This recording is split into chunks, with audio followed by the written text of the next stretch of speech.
I'm now going to hand over to my colleague, Leandra Temmers, who is going to be doing the interview with Deval Basson, who is one of the founding members of the Bootleggers restaurant chain. So, Leandra, I hand over to you. Thank you, Trevor. Hi, everyone. My name is Leandra Temmers, and I'm an investment analyst in the Ned Group Investments multi-management team. And today I'll be chatting to Deval Basson, co-founder of the Bootlegger Coffee Company. Welcome, Deval. Good morning, Leandra, and good morning to all the listeners, and thanks for the invite. So I'm sure many of us know the brand very well, Bootleggers, having had our early morning post-workout caffeine fixes at a local Bootleggers, and we're probably also not strangers to the absolutely amazing banana bread. So you've got some friends on the line here with you, Deval. We're just very happy to have you here. So 2020 has been a horrific year, but before we delve into how you actually managed through COVID, maybe we can go back to a happy place and start back at the beginning for you. How did you come up with the Bootleggers concept, and what did you set out to achieve when it all started?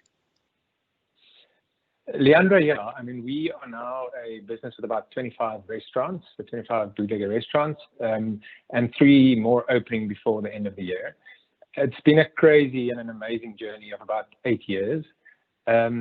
We currently own about half of the stores and as corporate stores, and half of them are franchisees.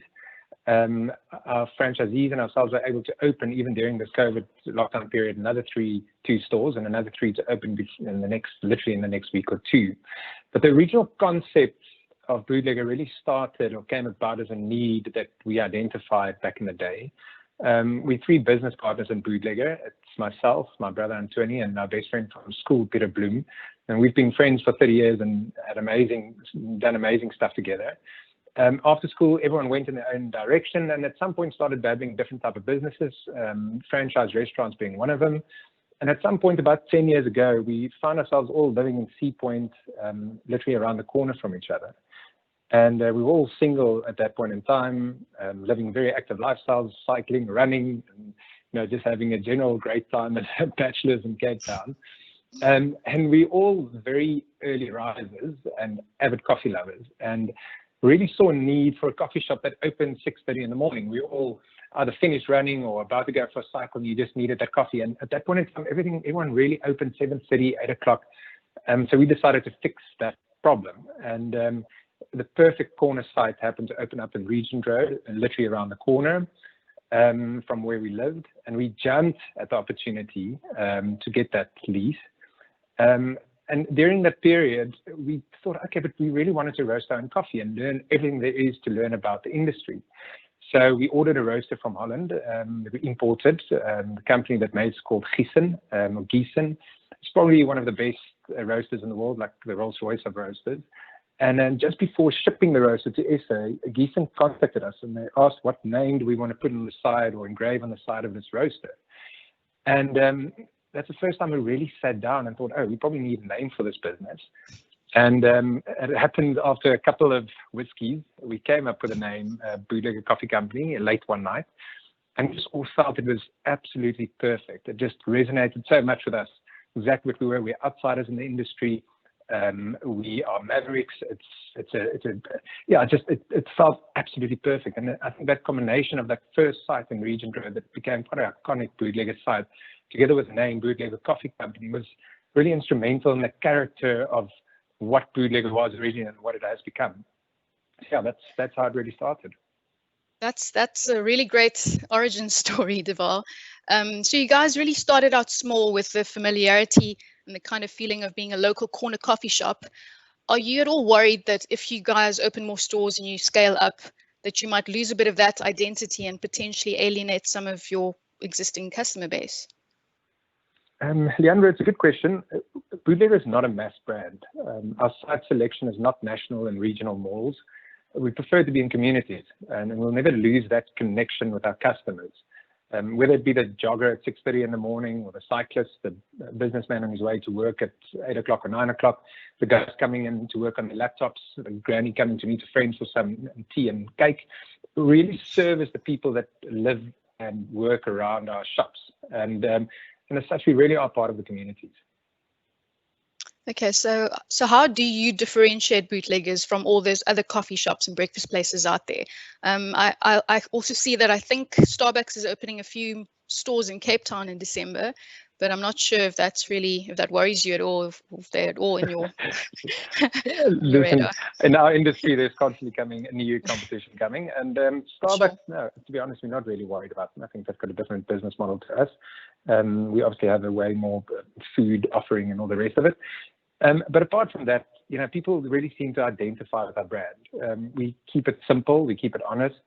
We have one coffee blend, which we believe we do absolutely great and amazing. We have a one-page menu, and everything on there is stuff that we love and that we want to eat.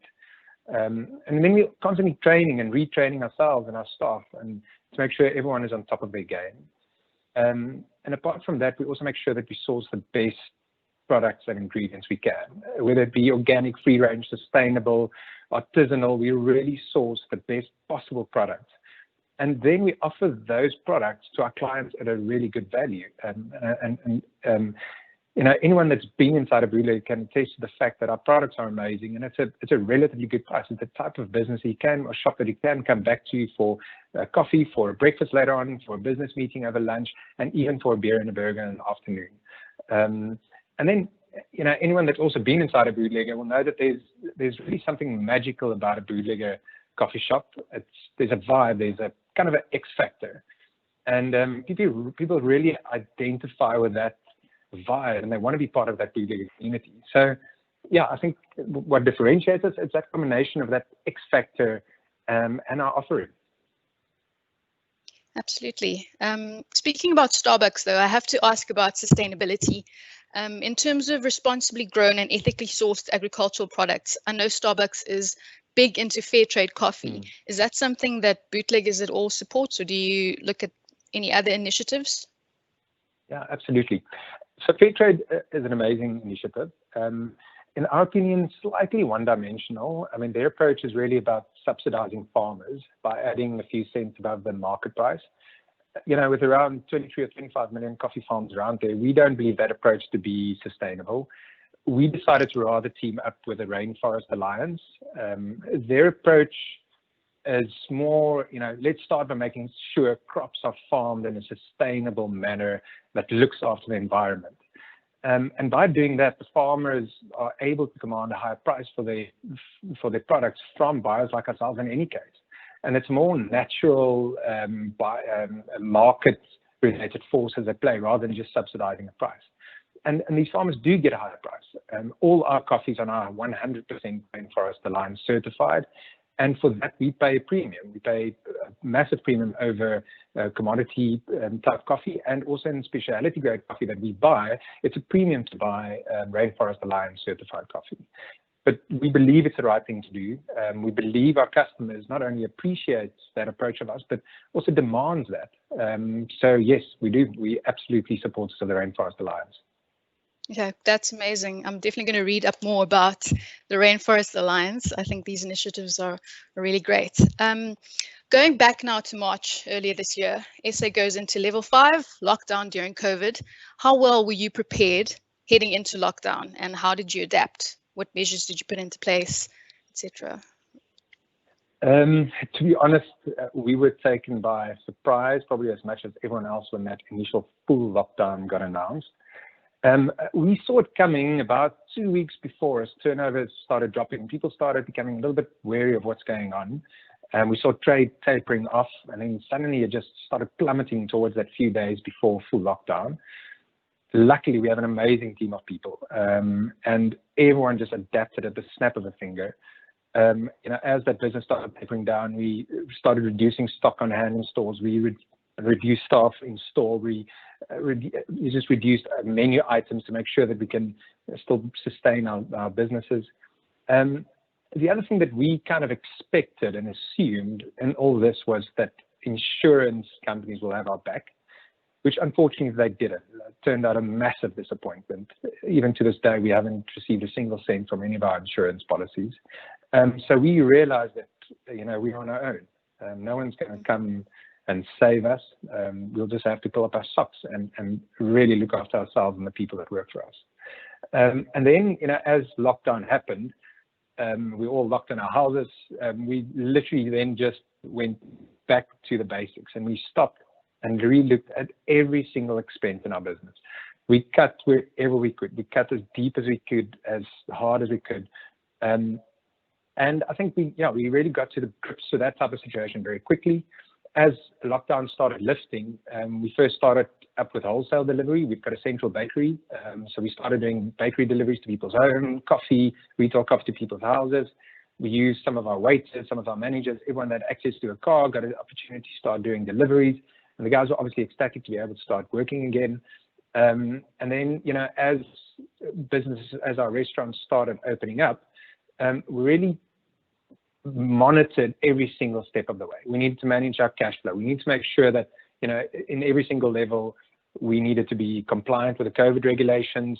We needed to make sure our staff was safe, but we also needed to make sure that we're able to pay the bills at the end of the month. It doesn't help you just opening the stores and end of the month you can't pay for the people that worked in the stores. So we really, even up to today, we are constantly monitoring each and every shop, the many items that are on there, the number of people in the shops, the hours of trade, every single thing we do now, we monitor so closely on a continuous basis. Even now we are reflecting, rechecking our budgets, we're working on our operating model. The franchisees, we have about, as I said, about 13 stores that are owned by franchisees. And of course, everyone struggled. The owners of the stores struggled as much as we did. But we did everything that we could to help them survive. We also, as much as we are store owners, we're also franchisors. And we realized it is imperative to make sure that our franchisees survive this.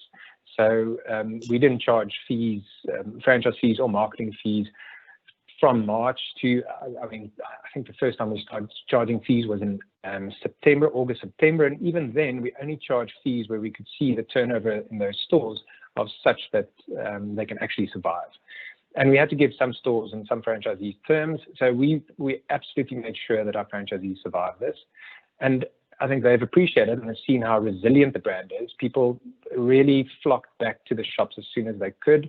Trade started picking up, I think, in our coffee shops a lot sooner than in a lot of other businesses, just because we've got that resilient brand and people wanted to get back and get their coffee. So our franchisees are now opening stores again. As I said, before the end of the year, another 3 franchise stores will open. You asked about turnovers. Yes, April, our turnovers dropped to 0. So in a business like ours that's got such massive overheads, rent, huge bills. We have about 1,000 staff members. It's massive overheads, and to have not a single cent coming in was traumatic.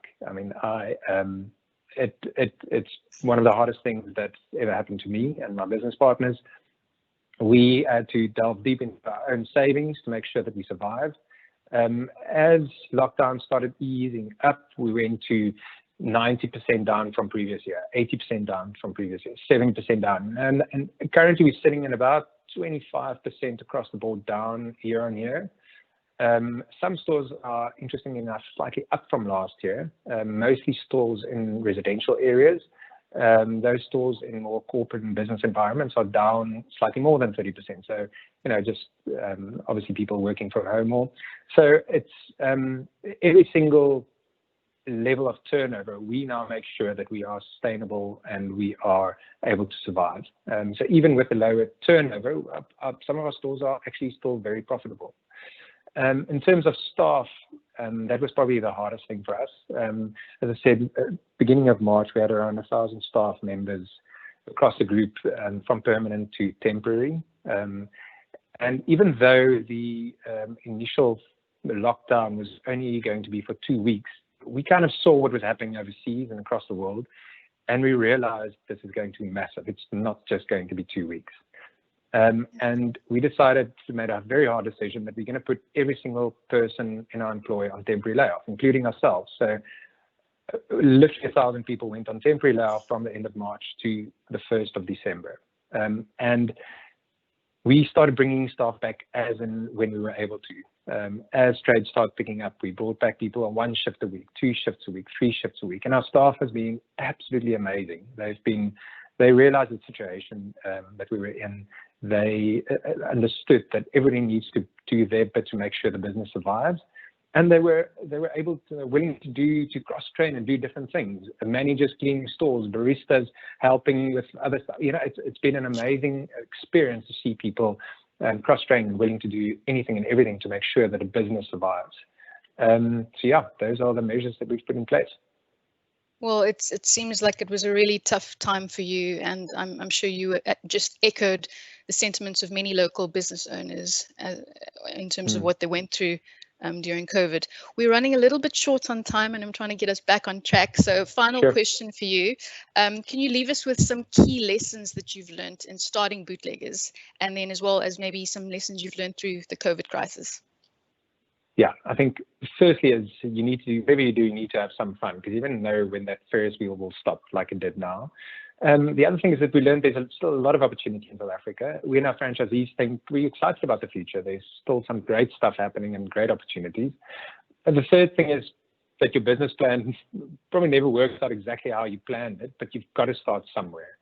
And if you see a crisis coming, expect the worst and act immediately. I think as a final thought from my side, we don't know how long this crisis will last and what other crisis lurks around the corner. But we've taken the approach that we need to adapt and survive and be able to thrive even in this type of environment that changes consistently. And that takes guts and it takes forward planning and rethinking everything. So we need to adapt and survive, and that's what we're going to do. Deval, thank you so much for sharing your time with us today and having this conversation. And yeah, all the best for 2021. Thanks, Leandra, and thanks to all the listeners.